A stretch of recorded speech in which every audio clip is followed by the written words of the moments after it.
Swayam Prabha. Digital India. Educated India.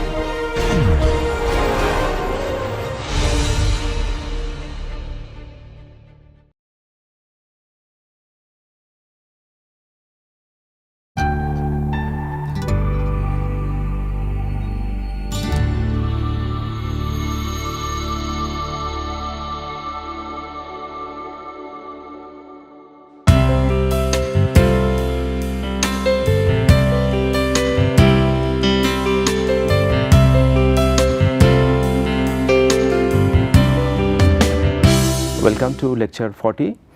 In this lecture we are going to discuss another very important crucial object of urban development, that is urban public places. In this week we have been discussing few very critical elements, like we started in this week discussion on the urban environment. In details we have discussed. In the last two lectures we have discussed about the traffic and transportation issues in the urban areas, and today we are going to discuss the urban public places. Now what do you mean by urban public places, and what kind of urban public places can be developed in our urban areas, and what are the few design and planning criteria? Those kind of things will be covered in this lecture. So briefly, as I said, that concept and categories of urban public places will be the first in today's lecture. Then some examples I will show with the significance of urban public place, and some planning and design with some example that also I will show. Basically the concept is, a public space is defined by a common space. Usually it is a open or semi open space created for community interaction and enjoyment. So you can see the keywords written in this definition. A public space is a common space, so definitely it should be accessible for general people because it is a common public place, and usually it is open or semi open space, so that people can enter, they can access and enjoy, and mostly it is for community interaction, social interactions and enjoyment. Now having said that, I would like to show you different category. Before that, let me show you that why urban public places are required.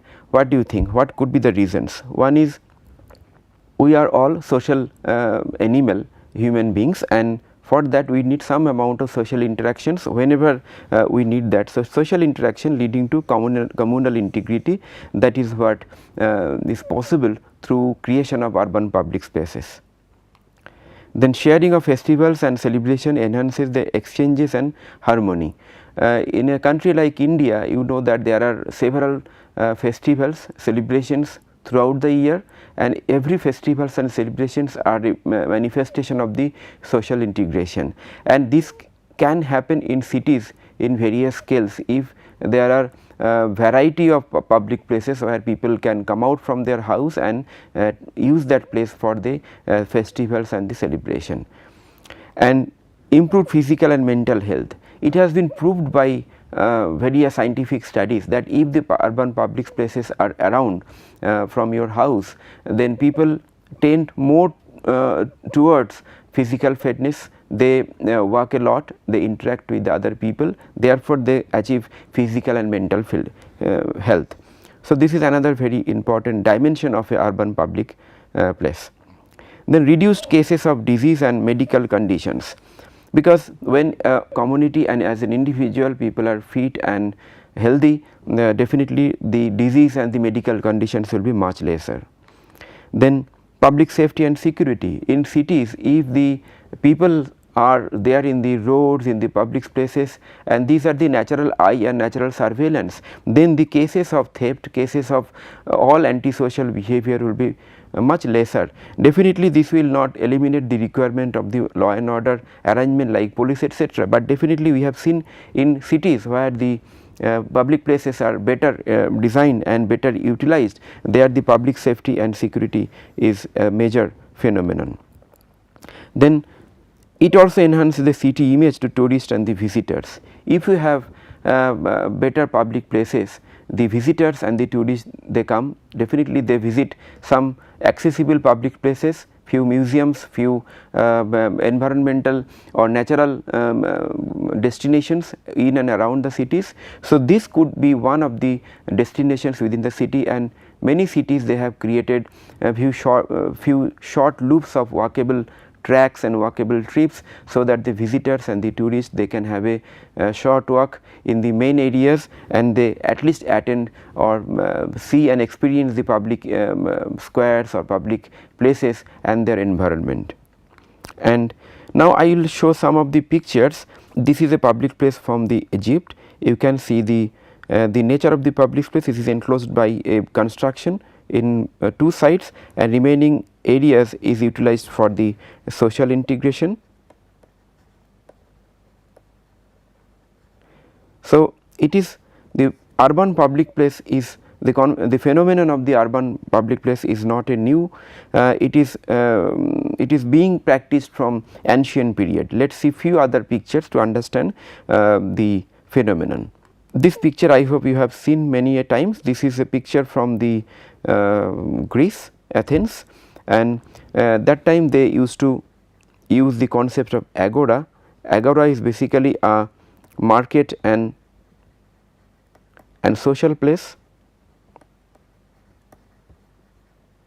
and this is the main attraction of the agora, which is Pantheon.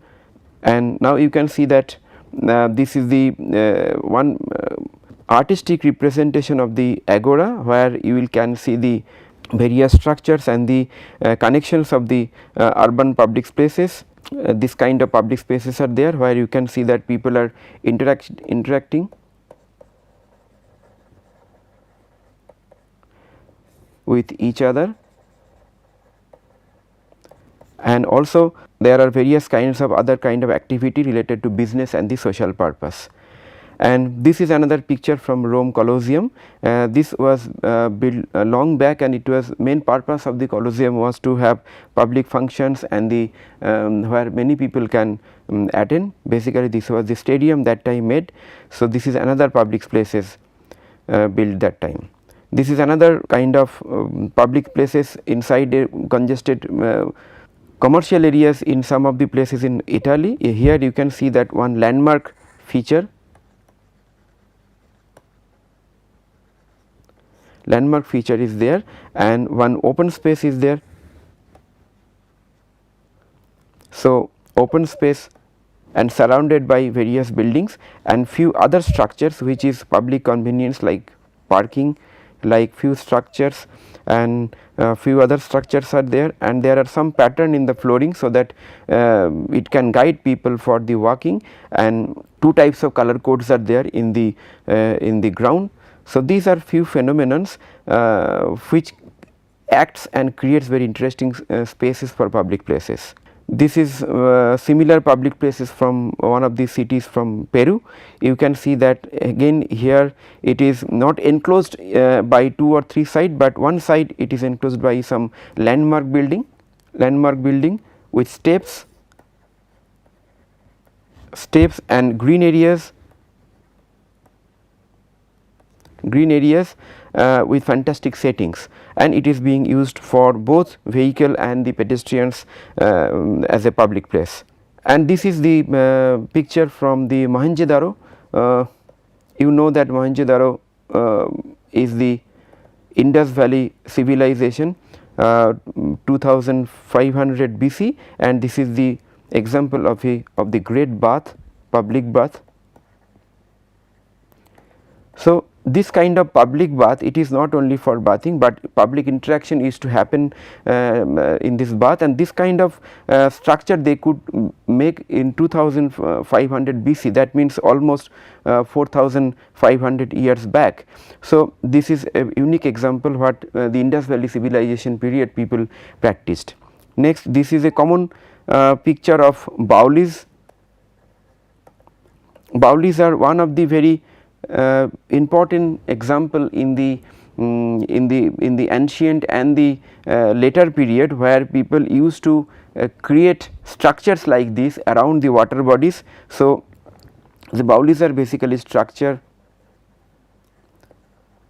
around water bodies.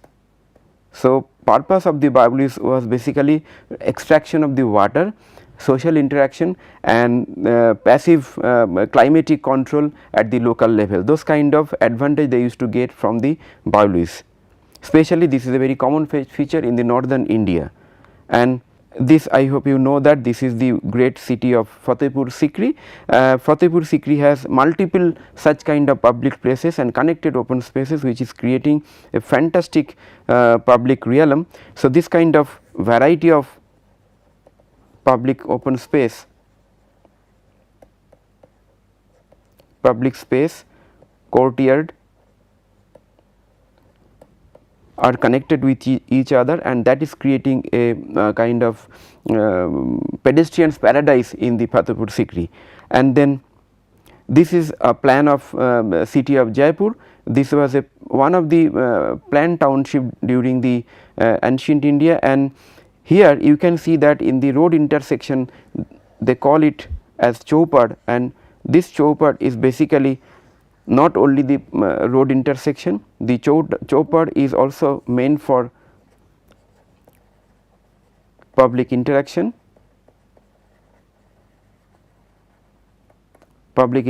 and some amount of business also. So, this kind of design element was available in the township like Jaipur, which was designed by Indians in India. So, this is nothing new. In India also there are many examples in contemporary India and other cities. Now, let us see that what kind of urban public places could be there in our city. First is that there could be parks and playgrounds. Parks and playgrounds are the very common open spaces which creates a public open space, and as per the norm we are mandated to provide parks and playground for each and every category category of the age group.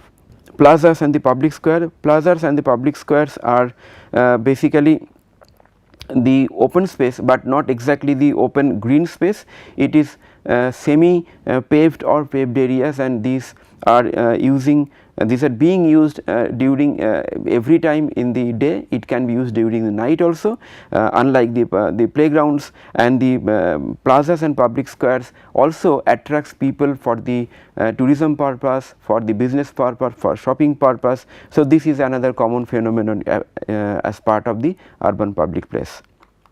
Then river and waterfronts, ghats. In India there are many rivers. Most of the cities are situated in the bank of river or canal of the sea, and we have seen that there are ghats and the canal bank, river bank. Even though many of the river banks and the stretches are spoiled by the human habitation without lack of control or lack of enforcement, but still there are various rivers and ghats, especially few older cities like Banaras and all other cities where it is being utilized as a major public place and the public congregation.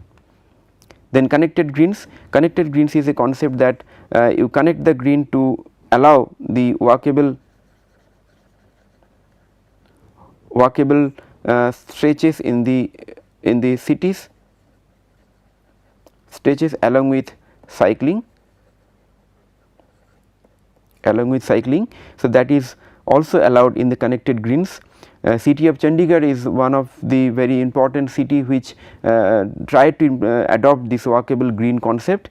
Then marketplace. In India, marketplace is also a public place. Various marketplace, I am talking about the traditional marketplace which used to happen, which happens along the roads or in some designated corners or some junctions, which creates a public place.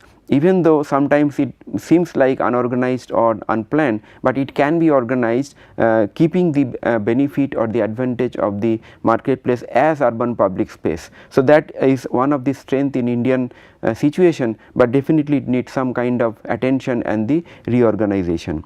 Then public places around terminals and intersection. We have seen that there are few stretches of areas around the railway stations or bus terminals or airport or major terminals, logistics areas, where it creates a public place. People come there in the evening, they spend their time because they get some place, and sometimes they come with their people whom they want to see off, and after that they spend some time. Some commercial activities are there. So, those kind of spaces are there, and these are coming up in a large way. Then stadium and open air theatre is very common in the earlier time and also current time. then walkable trails along the green and also on the road both. So, along the green areas and road both are important, and museums and thematic parks are also very common trend in current planning and development of the urban areas.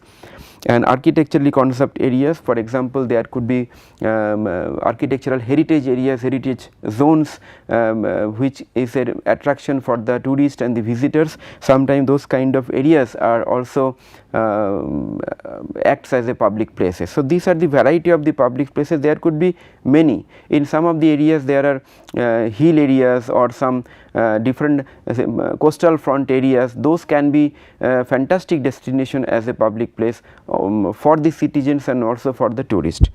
Now, how we can create those kind of urban public place, what kind of strategies, what kind of design and the planning intervention could be there. Now, as we have discussed earlier that in the planning document, when we make the planning document at the city level, regional level, definitely one of our job is to identify the public places including the green areas. We had a dedicated lecture on the green areas. So, all those areas need to be identified and listed and controlled, and then we have to create few amount of public places in various parts of the cities with fantastic design and fantastic planning consideration.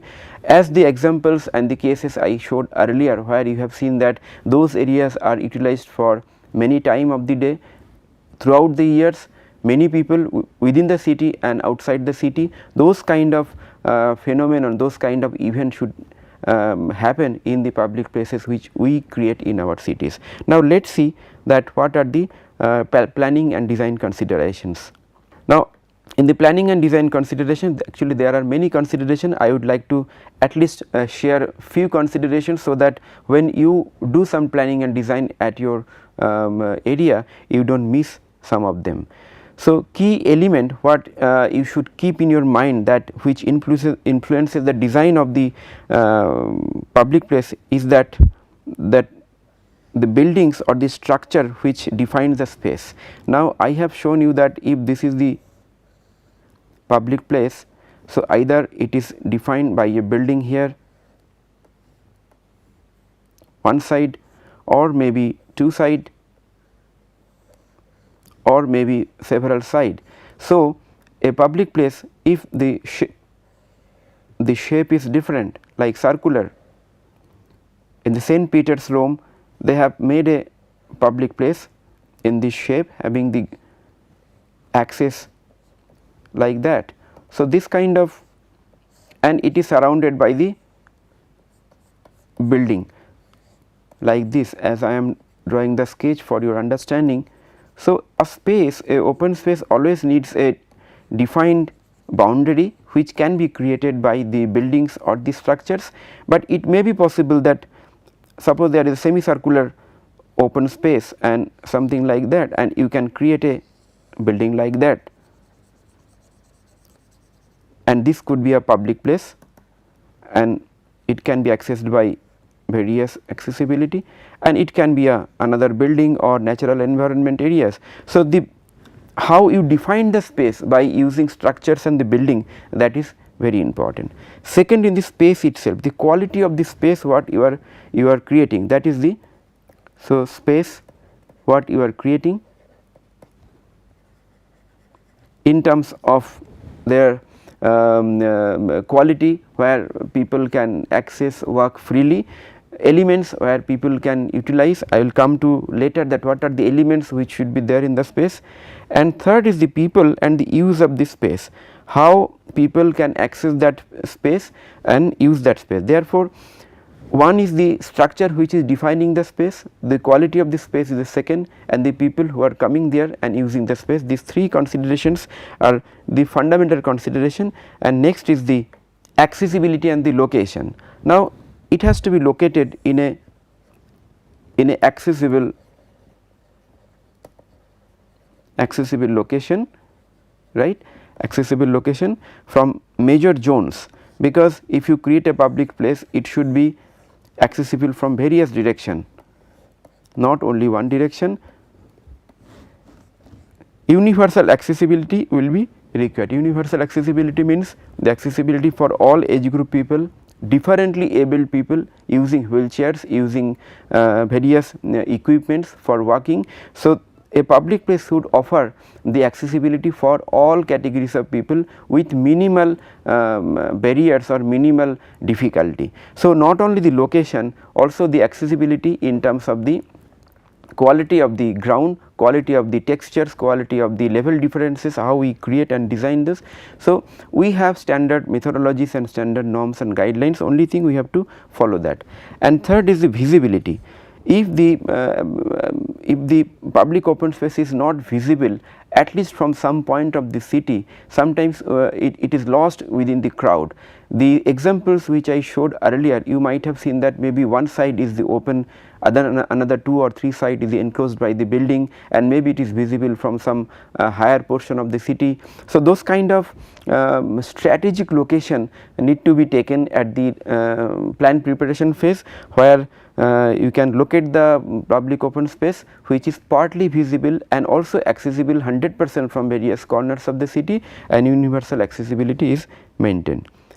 Next is the space making elements. When you create a space, define a space, not only the defining the space is sufficient, there are few other elements which make the space interesting and vibrant and usable by the common people. For example, there could be sculptures. In many cases you will find that there are interesting sculpture, and because of their sculpture there are people who are sitting in the benches and talking. So, sculpture as a nodal point, as a attraction, people can use the surrounding areas of the sculpture in a public space, that is sometimes used. The seating, as I told, that the variety of seating is required to create. The seating could be at the lower level, at higher level, in various level difference, various kind of designs in terms of chairs, stools, only common platform, only in the ground with different textures, because there are many people, they have several kind of choices and they can use the seating arrangement as per their choices. Then landscape elements like fountains, greeneries, etc.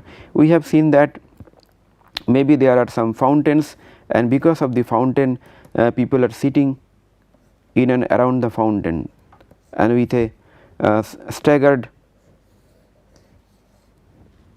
courtyard. So, this kind of phenomenon, so fountains could be there, then sitting, and there could be various types of courtyard which can be created using the landscaping element like fountains, green areas, etc. So, that can create a very interesting journey in the public open space. Then visual and aesthetic element, visual and aesthetic elements consist of the color scheme and the texture and the architectural treatment of the building and the structure, the landscape element. So, all this creates a harmonious effect of the public space where people feel good, they feel safe, they feel connected, they feel together while sitting in the public space. Then few more design consideration, like there should be essential public amenities like public toilets, conveniences. Now, public toilets and conveniences should be designed in such a way that it should not be visible from every corner of the place, but definitely it should be accessible from every corner of the place. Then medical and the police booth, medical and the police booth is essential for maintaining the essential medical service or the law and order service. Affordable and convenient transport and information. Here basically what you need is variety of transport. Therefore, you have to connect the public space with the first is the public transport. It could be suburban rail,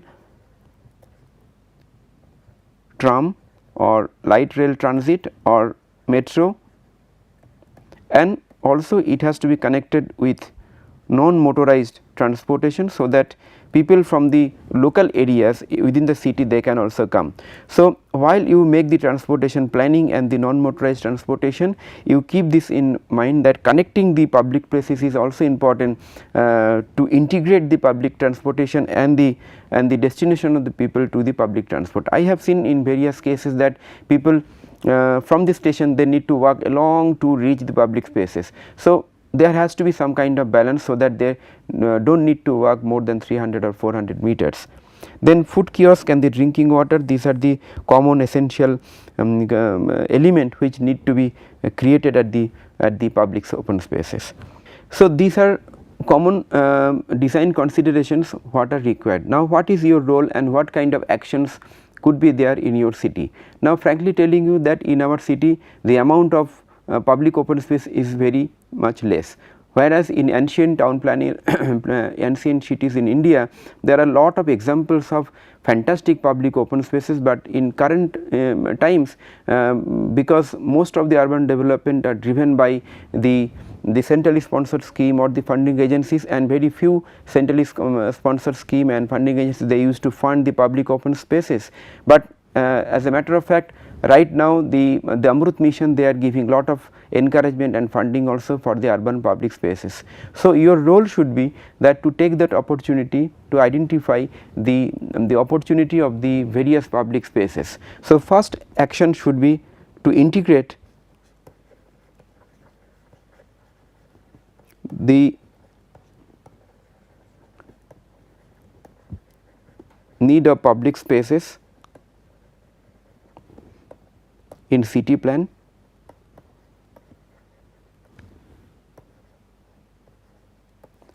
So, it should clearly give an condition the situational assessment and the future direction of the urban public spaces, and make and take all actions for creating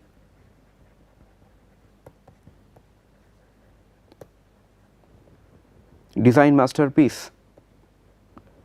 Here I would like to mention that design matters. Whenever you visit to some other great cities and visit a open space, you say that okay, it is a fine fantastic city and we have enjoyed.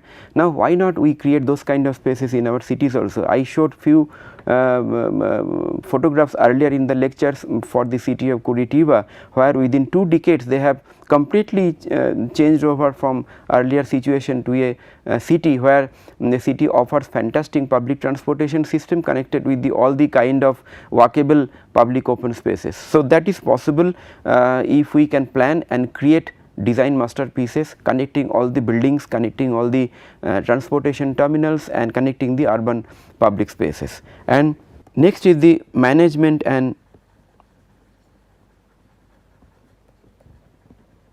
operation. Now, this kind of public open space offers citizens some kind of service which is free of cost. Definitely there is a very rare opportunity to take any entry fee or to take any fees from the visitors or the tourists. Therefore, you have to maintain the public open space at the cost of the public exchequer, just to create the image of the city, but definitely it will enhance the image of the city, which will attract more investment, more new job will be generated in the city. So, this is a value addition to your city, what you can do for the citizens and for the tourist also.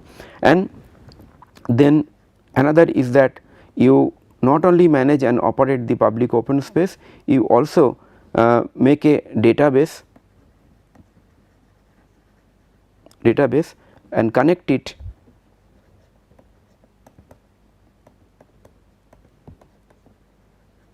with the tourism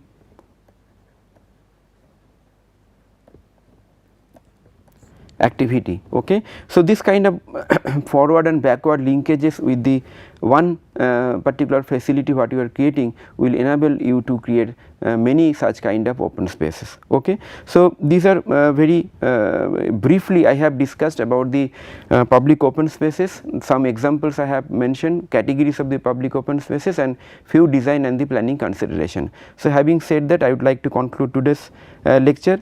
The next lecture we are going to discuss centrally sponsored schemes, because so far whatever we have discussed, we have seen various aspects of the urban development, but without the funding the urban development cannot be done.